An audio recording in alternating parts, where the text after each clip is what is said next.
আমরা জানি ফ্যাসিস্ট সরকারের হাসিনা শুধু 5 ওয়াক্ত নামাজ নয়, তাহাজ্জুদের নামাজও পড়তো। জোরে কোন ঠিক কি না? 5 ওয়াক্ত নামাজ তো পড়তো, আবার তাহাজ্জুদের নামাজ পড়তো। শামীম ওসমান 5 ওয়াক্ত নামাজ পড়তো, সংসদে তিনি ডিক্লার দিয়েছেন 5 ওয়াক্ত নামাজ, এবং তাহাজ্জুদের পড়তে পড়তে 70-80 রাকাত নামাজও পড়তো। এরপরেও তারা ফাহিশা অন্যায় কাজ করত। তার মানে বোঝা গেল বর্তমানে বাংলাদেশে যেই নামাজ চলতেছে, এই নামাজ আল্লাহর ঘরের গোলামি নয়। নামাজ আদায় করতে গেলে নামাজকে বাংলার জমিনে কায়েম করা লাগবে। জোরে কোন কথা ঠিক কি না? আপনারা বলেন তো, প্রথম আয়াতে আল্লাহ কি বললেন? আল্লাহর কাছে যদি কিছু পাবার চাও তাহলে ধৈর্য আর নামাজের মাধ্যমে চাও।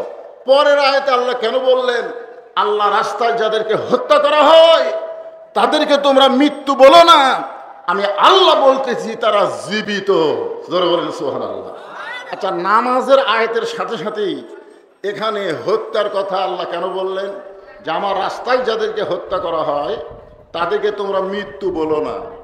নামাজের পরে আসবে রোজার কথা, নামাজের পরে আসবে হজের কথা, নামাজের পরে আসবে জাকাতের কথা, কিন্তু এখানে আল্লাহ রোজা, হজ, জাকাত বাদ দিয়ে সরাসরি হত্যার কথা কেন বললেন? যে তোমাদেরকে যারা হত্যা করবে তোমরা কখনোই মনে করবে না যে তারা মৃত্যুবরণ করেছে, বরং আমি আল্লাহ বলতেছি তারা জীবিত। ওয়ালাকিল্লা তাশউরুন, তোমাদের সাধারণ জ্ঞান এটা বুঝবার পারবে না।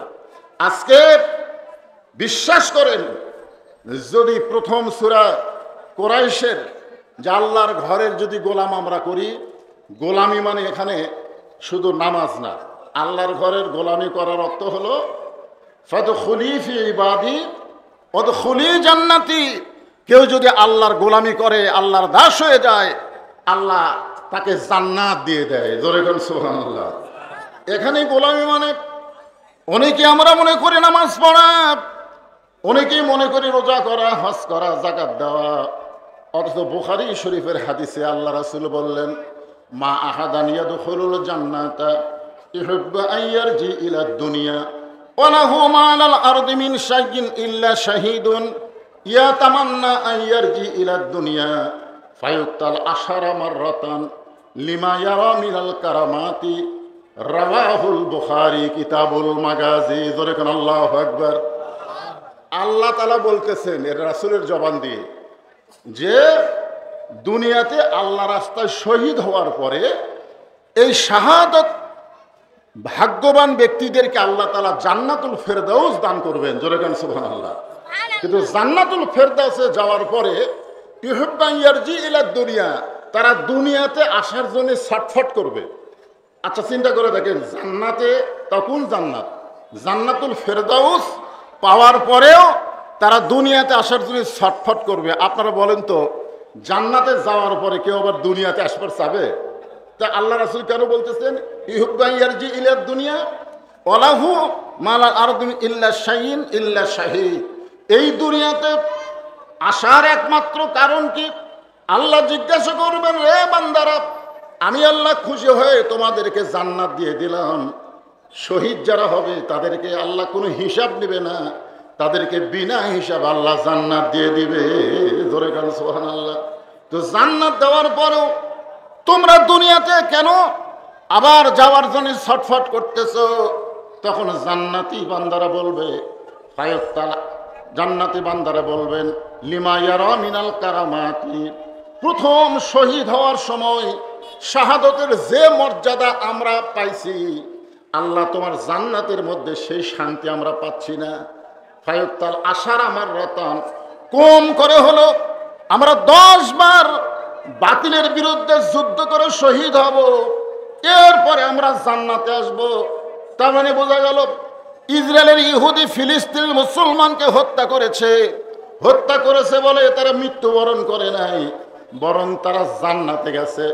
আর জান্নাতে যাওয়ার পরে তারা বুঝবার পারতেছে দুনিয়াতে সমস্ত মৃত্যুর চাইতে আল্লাহ রাস্তায় জীবন দেওয়াই হলো সবচাইতে উত্তম মৃত্যু। ধরে কোন সুবহানাল্লাহ। এই জন্য খুব খেয়াল করবেন যে আল্লাহর ঘরের যারা গোলামি করবে আল্লাহ তাদেরকে 2টা পুরস্কার দিবেন। আল্লাহর ঘরের গোলামি করা মানে শুধু নামাজ নয়, আজকে যেই নামাজ আমরা আদায় করতেছি এই নামাজ আমাদেরকে কি শিক্ষা দিল? আল্লাহ কোরআনে বলেছেন, ইন্না সালাতা তানহা আনিল ফাহশাই ওয়াল মুনকার, একমাত্র নামাজই পারে মুসলমানকে যাবতীয় খারাপি থেকে, যাবতীয় ফায়সা থেকে হেফাজত করতে। একটা হলো নামাজ পড়া, একটা হলো নামাজ কায়েম করা। নামাজ পড়া আর নামাজ কায়েম দুইটা এক না। এখানে আল্লাহ যেটা বলতেছেন যে ইন্না সালাতা তানহা আনিল ফাহশাই ওয়াল মুনকার, একমাত্র নামাজই পারে মানুষকে যাবতীয় ফায়সা খারাপি থেকে, বেহুদা কাজ থেকে হেফাজত করতে। এটা নামাজ পড়ার কথা বলে নাই, এখানে নামাজ কায়েমের কথা বলা হয়েছে। আপনি দেখেন কোরআনের প্রথমেই আপনারা দেখবেন জালিকাল কিতাবুল লা রাইবা ফিহি হুদাল লিল মুত্তাকিন। এই আয়াতটা মানে এই কোরআনের মধ্যে কি কোনো সন্দেহ আছে? কোনো সন্দেহ নাই। এরপরে আল্লাহ কি বলতেছেন? আল্লাযীনা ইউমিনুনা বিল গায়বি ওয়া ইউকিমুনাস সালাত, আল্লাহর প্রতি, অদৃশ্যের প্রতি যারা ঈমান গ্রহণ করেছে তাদের ১ নম্বর কাজ হলো নামাজ কায়েম করা। জোরে কোন কি করা? সবাই কথা বলা লাগবে। ১ নম্বর কি? নামাজ পড়া না কায়েম করা? কায়েম করা। আপনারা বলেন তো, আল্লাহ যে নবীকে নামাজ দিলেন, লাইলাতুল মেরাজে নবীকে নামাজ দিলেন, এই নামাজটা কোন সময় দিছেন? আমাদের মুসলমান হিসাবে কিছু জানা দরকার। এই নামাজটা আল্লাহ নবীকে দিয়েছেন নবুয়তের ১০ম বৎসরে। নবুয়তের কত বৎসরে? নবুয়ত পাওয়ার ১০ম বৎসরে আল্লাহ তাআলা লাইলাতুল মিরাজে নবীকে ৫ ওয়াক্ত নামাজ দিলেন। এই ৫ ওয়াক্ত নামাজ পাওয়ার পরেও নবী কিন্তু আরো ৩ বছর মক্কায় ছিলেন। কয় বছর? ৩ বছর মক্কায় ছিলেন। কোরআনের কোন জায়গায় আল্লাহ বলে না ইকরাউস সালাত, নামাজ পড়ো, ইকরাউস সালাত, নামাজ পড়ো। এটা কোরআনের কোন জায়গায় বলে নাই। নবী নামাজ পাওয়ার পর থেকে আল্লাহ বলতেছেন আকিমুস সালাত, নামাজ কায়েম করেন, নামাজ কায়েম করো। আল্লাহ রাসূল বললেন, আল্লাহ আপনি তো কোরআনে নামাজ কায়েমের কথা বলতেছেন, কিন্তু আমি তো নামাজ নিয়ে আসলাম মক্কায় ৫ ওয়াক্ত, কিন্তু নামাজ তো কায়েম হচ্ছে না, নামাজ তো কায়েম হচ্ছে না। নামাজ আমরা চুপি চাপি পড়তেছি, আজান ছাড়া নামাজ। জোরে কোন কি ছাড়া নামাজ? আজান ছাড়া নামাজ। চোরের মতন চুপি চুপি ঘরের মধ্যে নামাজ, নামাজ তো কায়েম হচ্ছে না। তখন আল্লাহ পাক রাসূলকে জানাইলেন, নামাজকে কায়েম করতে গেলে যিনি ইমাম হবেন, যিনি মসজিদের ইমাম হবেন, তিনাকে আবার নেতা হওয়া লাগবে। নামাজকে কায়েম করতে গেলে যিনি মসজিদের ইমাম হবেন, তিনাকে আবার ওই এলাকার কি হওয়া লাগবে? কথা কয় না কেন? শুধু মসজিদের ইমাম হলে হবে না, সমাজের নেতা হওয়া লাগবে। আপনার উপর যখন নামাজ কায়েমের আয়াত নাজিল করা হলো, তখন মক্কাতে আপনি হলেন ইমাম আর আবু জেহেল হচ্ছে নেতা।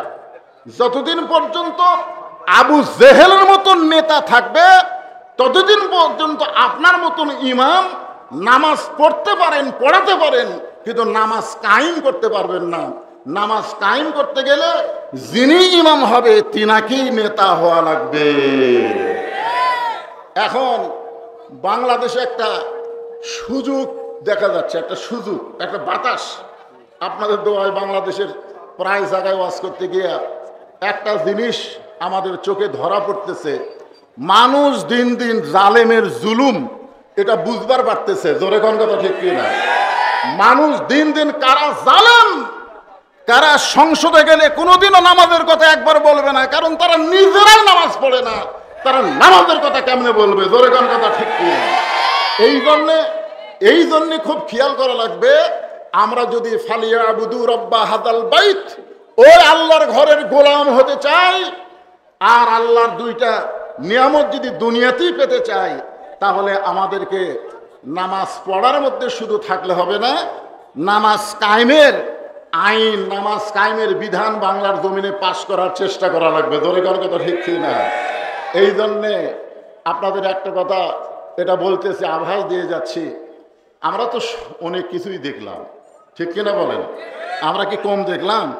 এই 54 বছর 53 বছরে আমরা বহু কিছু দেখলাম, কিন্তু আমরা তো সবই দেখলাম, কিন্তু একটা বার কি দেখা যায় যেই বাংলার জমিনে কোরআন দিয়ে ভালো মানুষের, আমরা কি চাই? সৎ লোকের শাসন আর আল্লাহর কোরআনের আইন। জোরে কোন কথা ঠিক কি না? তাহলে কথা কি বলা যায় সব দেখা হলো শেষ। আগামীতে দেখবো আল্লাহর কোরআনের বাংলাদেশ। কারা কারা দেখতে চান দুই হাত তুলে আল্লাহকে দেখান। লিল্লাহে তাকবীর।